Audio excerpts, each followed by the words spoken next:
नमस्कार, मी प्रीती। आवाज इंडिया मराठीमध्ये आपल्या सगळ्यांचं स्वागत आहे। तर नजर टाकूया आजच्या ठळक बातम्यांवर। राज्यातील स्थानिक स्वराज्य संस्थांसंबंधी सर्वोच्च न्यायालयाने मोठा निर्णय दिला आहे। राज्यातील महापालिका, नगरपालिका आणि जिल्हा परिषद निवडणुका या नवीन प्रभाग रचनेनुसार ओबीसी आरक्षणासह आहे। या संबंधी नवीन प्रभाग रचनेला आव्हान देणाऱ्या याचिका सर्वोच्च न्यायालयाने फेटाळल्या। वॉर्ड किंवा प्रभाग रचना हा पूर्णपणे राज्य सरकारचा अधिकार असल्याचं सर्वोच्च न्यायालयाने म्हटलं आहे। या संबंधी 2 याचिका न्यायालयाने फेटाळल्या आहेत। त्यामुळे राज्य सरकारने आदेश दिल्यानुसार नवीन प्रभाग रचनेनुसार राज्यातील निवडणुका होणार आहेत। सुप्रीम कोर्टात आज 2 विषयांवर लोक गेलेले। एक विषय होता की ओबीसीचं आरक्षण ते राहणार की नाही, त्या विरोधात हे लोक गेलेले। 2022 च्या कायद्यानुसार विना आरक्षणाशिवाय निवडणुका घ्या। 2022 मध्ये इथे मवियाचं सरकार होतं, त्यांनी रचना केलेली तशा निवडणुका घ्या। त्या मागण्या सुप्रीम कोर्टाने फेटाळून लावल्या। ओबीसी आरक्षणानुसार निवडणुका होतील, 2017च्या रचनेनुसारच निवडणुका होतील, असं मुख्यमंत्री देवेंद्र फडणवीस यांनी स्पष्ट केलं। कबूतरखाने बंद करण्याच्या विषयावर मुख्यमंत्री म्हणाले की या संदर्भात नांदणीचा विषय आणि कबूतरखान्याचा विषय या दोन्ही विषयांवर उद्या मी बैठक बोलावली आहे। हे दोन्ही न्यायालयाचे निर्णय आहेत, आमचे निर्णय नाहीत।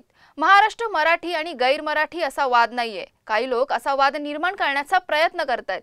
त्यांना मराठी लोक, अमराठी लोक निवडणुकीत त्यांना त्यांची जागा दाखवतील। माझा निशिकांत दुबे यांना सल्ला आहे की त्यांनी अशी वक्तव्य करू नयेत। आगामी महापालिका निवडणुकीच्या पार्श्वभूमीवर मनसे अध्यक्ष राज ठाकरे यांनी पक्षाच्या पदाधिकाऱ्यांचा मेळावा घेतला। या मेळाव्यात राज ठाकरे यांनी कार्यकर्त्यांना निवडणुकीसंदर्भात मार्गदर्शन केल्याची माहिती सूत्रांकडून मिळत आहे। तर मराठीच्या मुद्द्यावरून राज ठाकरेंनी पदाधिकाऱ्यांना सूचना दिल्याची माहिती समोर येते। तसंच 20 वर्षांनंतर आम्ही भाऊ एकत्र येऊ शकतो, मग तुम्ही एकमेकांशी का भांडता, असा सवाल करत राज ठाकरे यांनी कार्यकर्त्यांना मतभेद विसरून एकजुटीने काम करण्याचे आवाहन केले आहे। तसेच महापालिका निवडणुकीच्या तयारीला तात्काळ लागण्याचे स्पष्ट आदेशही त्यांनी यावेळी दिले आहेत। भाजप महायुतीने 51% मतदानाची तयारी केली आहे। विधानसभेत सुद्धा आम्हाला 51.78% मतं मिळाली आहेत। राज ठाकरे आणि त्यांच्या मित्र पक्षांनी काय तयारी केली ती मला माहिती नाही, पण आमची तयारी झाली आहे। कोणीही आलं आणि लढलं तरीही 51% मतं महायुती घेणार आहे, असा प्रबळ विश्वास भाजप नेते आणि मंत्री चंद्रशेखर बावनकुळे यांनी बोलून दाखवला। तर देवेंद्र फडणवीस हे महाराष्ट्राला विकसित करत आहेत, त्यामुळे जनता विकासासोबत जाणार आहे, असा विश्वास बावनकुळे यांनी स्थानिक स्वराज्य संस्थांच्या निवडणुकांबाबत व्यक्त केला आहे। रिपब्लिकन पक्षाचे राष्ट्रीय अध्यक्ष, केंद्रीय सामाजिक न्याय राज्यमंत्री रामदास आठवले यांच्या आदेशानुसार रिपब्लिकन पक्षाच्या महाराष्ट्र राज्य उपाध्यक्षपदी युनायटेड बुद्धिस्ट फेडरेशनचे अध्यक्ष अविनाश कांबळे यांची निवड करण्यात आली। अविनाश कांबळे हे मूळचे सांगली जिल्ह्याचे सुपुत्र असून केंद्र सरकारमध्ये उच्च अधिकारी पदावर कार्यरत होते। सरकारी कर्मचारी असताना त्यांनी बौद्ध धम्म चळवळीचे उल्लेखनीय काम राज्य आणि राष्ट्रीय तसेच आंतरराष्ट्रीय पातळीवर केले आहे। युनायटेड बुद्धिस्ट फेडरेशनच्या माध्यमातून ते आंतरराष्ट्रीय स्तरावर बौद्ध धम्म चळवळीचे काम करीत आहेत। अविनाश कांबळे यांनी केंद्रीय राज्यमंत्री रामदास आठवले यांच्या नेतृत्वात बौद्ध धम्म चळवळीचा प्रसार प्रचार कामासोबत सामाजिक शैक्षणिक काम केले आहे। भारत आणि इंग्लंड यांच्यातील 5 कसोटी सामन्यांच्या मालिकेचा अखेर निर्णायक शेवट झाला।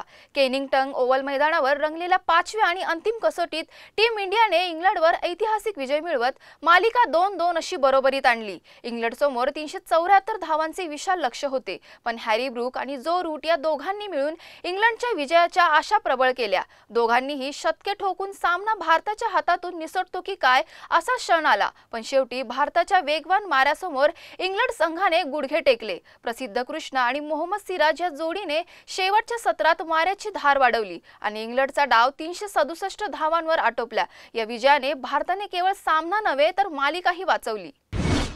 श्रावण महिन्याच्या दुसऱ्या सोमवारी त्र्यंबकेश्वर नगरीत भक्तिमय वातावरण झाले होते। राज्यभरातून आलेल्या हजारो भाविकांनी कुर्शावत कुंडात पवित्र स्नान करून त्र्यंबक राजाचे दर्शन घेतले। त्यानंतर भाविकांनी ब्रह्मगिरी पर्वताच्या पायी प्रदक्षिणेला सुरुवात केली। परंपरेनुसार भाविक पहाटेपासूनच त्र्यंबकेश्वरात दाखल झाले होते। ब्रह्मगिरी प्रदक्षिणेचा मार्ग साधारणतः 11 किलोमीटरचा असून हा मार्ग भक्ती, निसर्ग सौंदर्य आणि परंपरेने समृद्ध आहे।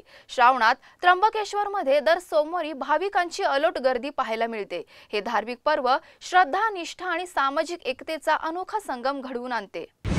खानदेशासह उत्तर महाराष्ट्रातील कुलदैवत असणाऱ्या कानबाई मातेची 2 दिवस उपक्रम मोठ्या उत्साहात साजरा करण्यात आला।